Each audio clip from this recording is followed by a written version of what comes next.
Mana buat sini ayah tengok dulu. Yang macam ni cantik juga ya. Ni dia sifon dia. Tu lah dia.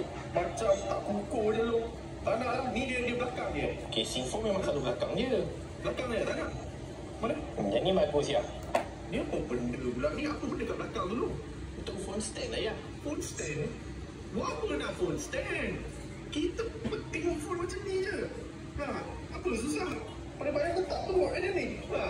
Boleh settle. Susah-susah nak pakai, nak ada phone stand kat belakang tak payah. Yang lain? Okey, sekejap. Phone case ni memang bagus. Okey. Dia ada card holder, jadi ayah boleh simpan card dah tak payah bawa wallet dah. Habis tu, cash. Tak payah pakai cash lah ya. Zaman sekarang ada orang pakai cash. Tak boleh. Kamu kena fikir emergency cases tau. Kalau tiba-tiba nanti tak ada line ke apa, kena ada cash juga dalam wallet.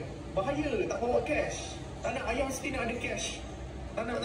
Okey, ni last. Mana? Tapi ada masa ayah tak suka kot.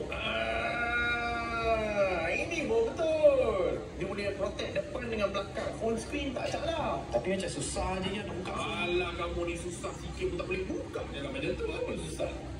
Kan? Ini masalah budak muda. Susah sikit tak boleh. Ya.